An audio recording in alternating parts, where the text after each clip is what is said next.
एवं बच्चों, आज के इस वीडियो लेसन में मैं आपको संश्लेषित रेशों के बारे में पढ़ाऊंगी।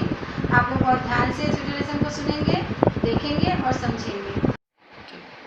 तो आइए सबसे पहले मैं आपको रेशों के बारे में बताती हूँ कि रेशे क्या होते हैं। रेशे अर्थात धागे। जो कपड़े हम लोग पहनते हैं वो धागों से ही बनाए जाते हैं और इन्हीं धागों को हम रेशे कहते हैं। तो ये धागे अर्थात रेशे हमको प्राकृतिक या कृत्रिम स्रोतों से प्राप्त होते हैं। तो रेशे कितने प्रकार के होते हैं, है ना। तो रेशे जो है वो दो प्रकार के होते हैं, प्राकृतिक रेशे और कृत्रिम रेशे। कृत्रिम रेशे को ही संश्लेषित रेशे कहते हैं, जो कि मानव निर्मित होते हैं। प्राकृतिक रेशे, सबसे पहले हम प्राकृतिक रेशों को देखते हैं। प्राकृतिक रेशे क्या हैं? तो प्रकृति द्वारा प्रदत्त वस्तुओं से ये रेशे बनाए जाते हैं।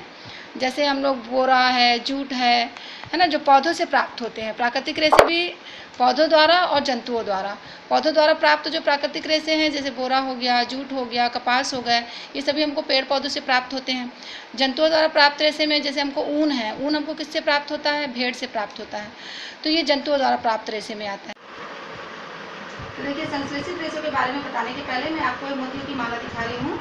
इन मोतियों की माला में आप देख रहे हैं कि सभी मोती आपस में जुड़ करके माला का रूप धारण कर लेते हैं। अर्थात कहने का तात्पर्य है कि छोटी छोटी इकाइयाँ मिलकर के एक बड़ी इकाई का निर्माण करते हैं। तो एक अगर हम मोती को अलग निकालें तो हम उसको एकलक बोलेंगे, और सारे मोतियों को यदि हम एक साथ माला के रूप में देखें तो हम उसको बहुलक बोलते हैं। तो संश्लेषित रेशे में भी इसी प्रकार से छोटी छोटी इकाइयाँ मिलकर के बहुलक का निर्माण करते हैं। कुछ बहुलक प्राकृतिक होते हैं, कुछ बहुलक कृत्रिम होते हैं।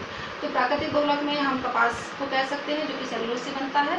और कृत्रिम बहुलक में मानव द्वारा जो कारखानों में बोतलें बनाई जाती हैं, प्लास्टिक के पाइप्स बनाए जाते हैं, बाल्टियाँ बनाई जाती हैं, वो संश्लेषित रेशों के बहुलक में आते हैं। तो ये संश्लेषित रेशों के बारे में। तो संश्लेषित रेशे कैसे